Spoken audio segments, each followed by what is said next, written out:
In the beautiful town of Ojota in Lagos State, there lived two inseparable friends, Ajoke and Juliet. Their bond was so strong that people often referred to them as sisters. They did everything together and loved each other like true siblings. From secondary school to university, they remained close, attending the same institution throughout their journey. However, while Juliet came from a wealthy family, Ajoke's background was more modest. After university, Ajoke got married to a man named Aloma, a seafood trader in the village market. Unfortunately, Aloma's business was struggling. He often had to borrow money to keep it afloat, and eventually, the business collapsed, leaving him jobless. Ajoke, on the other hand, took on the responsibility of supporting the family. She started selling pap and moi moi, waking up early every morning to prepare and hawk her goods around the streets. Despite their financial struggles, Aloma was deeply grateful to have such a hardworking and supportive wife. He loved her genuinely and admired her determination to hold the family together. Meanwhile, Juliet, having moved to Abuja, reconnected with Ajoke after a long period through an internet chat. Excited to catch up, they exchanged stories and memories of the past.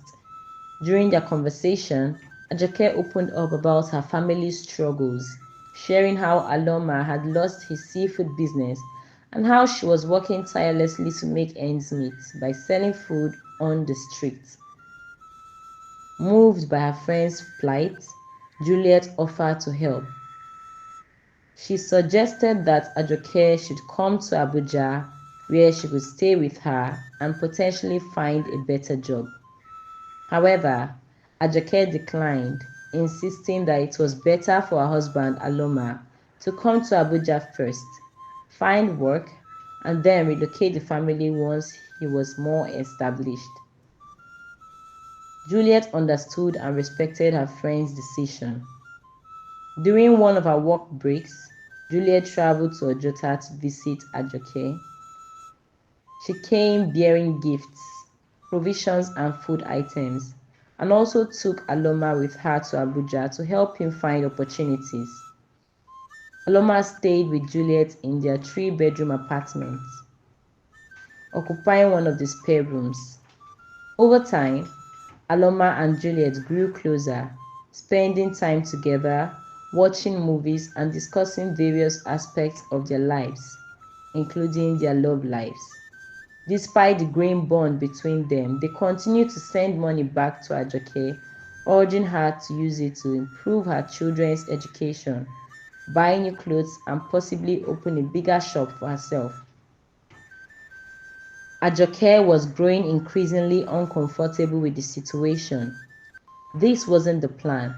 Aloma was supposed to secure a job in Abuja so the family could move there together. Aloma, however, kept reassuring her, saying, "You know, I've been here in Abuja for 5 months, and I'm sending you all my salary so that you and the children can be comfortable. I don't want you to come here and have everything becoming difficult for us. For now, I'll stay at Julia's house, but after a year, I'll have saved enough money and move out, and then you and the kids can join me." Reluctantly, Ajoke accepted the explanation. She began investing the money Aloma sent her, opening a large boutique and enrolling her children in better schools. She was happy and full of hope, praying that her husband would soon secure a stable job so they could reunite as a family in Abuja. What Ajoke didn't know was that Aloma had already fallen in love with her friend Juliet. As the manager of her father's company, Juliet had power, and Aloma was willing to do anything to win her over. He catered to her every need, constantly at her beck and call. Juliet, lost in Aloma's attention and affection, forgot her loyalty to Ajoke. She ignored the fact that Aloma was her friend's husband, and soon the two of them began an affair. While Ajoke remained in the village, unaware of what's happening, Aloma and Juliet lived like a couple in Abuja. They spent all their time together, going to work, eating dinner, and even sharing the same bed, as if they were married. Aloma reassured Juliet, telling her, I didn't marry your friend in a church. It was just a traditional marriage, and it wasn't properly registered. I can marry you legally, and I love you so much. Juliet, already deeply in love with Aloma, accepted his proposal. She was happy with him. He gave her everything she wanted in a man. He satisfied her emotionally, romantically, and even physically, sending her sweet, romantic messages that made her heart flutter. They got married at a court, making their relationship official. But Aloma, blinded by his feelings, didn't realize that he wouldn't be able to inherit any of Juliet's wealth. 7 months into their marriage, Juliet became pregnant and gave birth to a child. She posted pictures of her baby on social media, and when Ajoke saw them, she congratulated Juliet, saying, "My dearest sister, you didn't even invite me to your wedding. Did I offend you in some way?" Juliet tried to brush it off, replying, "No, it's not like that. The wedding was done in a hurry, that's all.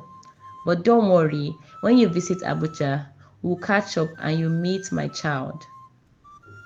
Ajoke waited for her husband. 3 years passed and Aloma still hadn't sent any information or money for them to move to Abuja. Meanwhile, Juliet had given birth to 2 children for Aloma, a boy and a girl. Growing frustrated, Ajoke finally summoned the courage to act. She was furious. What's going on, she thought. Is my husband cheating on me? Has he married? Have Abuja women stolen his heart? Ajoke packed her belongings, took her children to her parents' house, and traveled to Abuja. She wandered around the city searching for any signs of Aloma with the little information she had. Soon, it dawned on her that Juliet would be sure linked to finding her husband. Determined, she decided to look for Juliet instead. That very morning, she managed to locate Juliet's father's company. As she was about to enter, she saw Juliet stepping out of a black car, a ring gleaming on her finger, and smiling sheepishly. To her greatest surprise, Aloma was the driver of the car.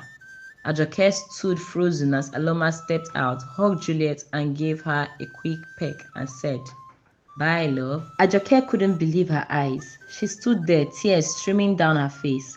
Summoning her courage, she walked up to Juliet. "Sister Juliet," she called out, her voice trembling. Juliet, startled and shocked, looked at her in disbelief. She tried to maintain her composure. "Ajoke, how are you? What are you doing in Abuja?" she asked, her voice faltering. Ajoke, her face wet with tears, looked directly at Juliet and said, "You told me never to come to Lagos because you were married to my husband. Juliet, don't tell me you have married Aloma because I saw you with my own eyes kissing him." Ajoke was furious, her heart pounding. Juliet, trying to maintain control, replied coldly, "Well, since you already know, there's nothing I can do. I'm not the one to be blamed. Aloma is. He's now my husband. And you told me you were never legally married. It was just a small traditional ceremony, nothing official." Ajoke was dumbfounded. "Juliet, are you the one saying this? Are you happy that you've stolen my husband? Don't you understand that he has 3 children who need him? Children who've been longing to see their father?" Juliet, unmoved, replied, "Well, he has 2 kids here with me. So what's the big deal? I didn't steal him. He came to me, or maybe to my money. I don't know. He's the one who started this whole thing.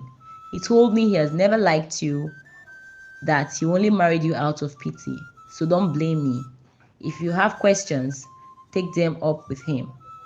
With that, Juliet turned away and entered the company, ordering the security guards not to let Ajoke in. Ajoke stood at the entrance, weeping bitterly. She had no chance to catch up with the car that Aloma was driving, so she decided to wait by the company's door until Juliet left for home. Later in the day, a car came to pick up Juliet, and Ajoke quickly hailed a taxi, instructing the driver to follow them. When she arrived at Juliet's house, she was shocked to see Aloma, her husband, making a meal in the kitchen. A man who had never lifted a hand to help cook back in Ojota. While Juliet rang the doorbell, Aloma came to open the door and was stunned to see his wife standing outside. Ajoke stormed inside, her anger boiling over. She hurled insults at Juliet, calling her husband snatcher. But to Aloma, she pleaded desperately. Please, my husband, what did I do wrong? How could you leave us in Ojota, lying that you would come back to pick us up, and then just abandon us? No word from you. My husband, please, we don't need this money anymore. I can return all the money Julian sent to me. Just come back so we can be a happy family again. Aloma looked at her coldly and said, Sorry, but I can't return to you. I'm more comfortable here. Ajoke was heartbroken. She couldn't believe her eyes. So this was what had been happening all along, she thought. I was told to wait a year, and that year turned into 2 and then 3. Devastated, she looked at her husband one last time and pleaded, Please, come back home. Your children need you. But Aloma refused, his voice firm. I'm not coming back. Nothing is going to make me return. I'm married to Juliet now, and that's final. Ajoke entered a vehicle that night and journeyed back to Ojota. When she arrived, her heart was shattered. For 2 weeks, she cried, her parents constantly asking her, What happened? Did something go wrong in Abuja? Why have you been crying since you returned? Is your husband dead? Did you receive a bad news? Ajoke couldn't bring herself to tell her family the truth, that her husband, Aloma, had married her friend Juliet. She remained silent. Meanwhile, Aloma, who had married Juliet with the intention of robbing her of her wealth, had no idea that Juliet's father suspected his motives. Her father made sure Aloma wasn't the beneficiary of any of Juliet's property. Aloma tried stealing money through false business ideas, constantly suggesting to Juliet, Oh babe, let's invest in this business. We'll make a 70% return. But every time Juliet presented the idea to her father, he would refuse, saying, That's a scam. You can't invest in that. Juliet would return home and tell Aloma, We can't do it. Our company won't invest. Aloma grew frustrated. What have I not done? Why doesn't your family see me as worthy? Every time I suggest something, you all say it's a fraud. Juliet tried to calm him down. You can't expect us to invest in anything you suggest. We didn't build this company on reckless decision. We think things through. Aloma's frustration deepened, as the company he worked for barely paid him enough. His plan to rob Juliet wasn't working, and he found himself becoming more of a servant to her.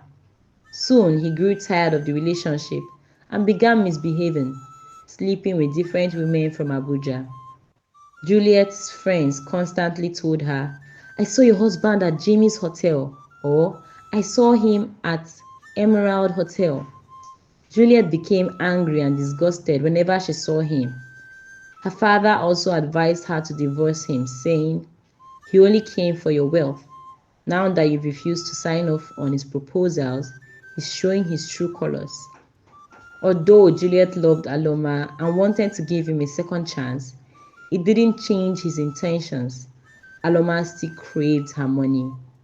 He even plotted an accident for Juliet, hoping that if something happened to her, her family would leave him a large inheritance for their children. Juliet did have an accident, but she only sustained minor injuries, a cut on her forehead. When it was discovered that Aloma was behind the accident, her father dragged him out of his house, warning him never to return. With nowhere to go, Aloma thought of returning to Ojota, thinking it would make Ajoke happy. But when he arrived, Ajoke rejected him too, telling him, "Go back to your wife in Abuja. As for me, my bride price has been returned to your family, so I'm no longer your wife." Aloma, having lost both Juliet and Ajoke, realized too late that his greed had cost him everything. He thought marrying Juliet would make him rich, but his insatiable desires for more led him to lose both women. The moral of this story is, do not be greedy. Greed can cost you everything and make you lose the little blessings you have. Aloma went to Abuja and, upon seeing Juliet's wealth, chose to ignore his wife who stood by him. In the end, his greed didn't even allow him to stay with Juliet because he always wanted more. Instead of working to build his home, he sought to dupe Juliet, neglecting both her and Ajoke. In the end, he lost them both. We should be careful what we wish for, cautious of our friends, and mindful of who we choose as our partners.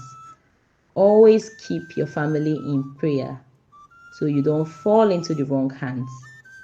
Thank you very much for listening to my story. To my returning subscribers, I truly appreciate your support. And for those who haven't subscribed yet, what are you waiting for? Come and join the family where you enjoy beautiful African tales. Don't forget to subscribe, like, comment, and turn on the notification bell for more interesting stories. Thank you.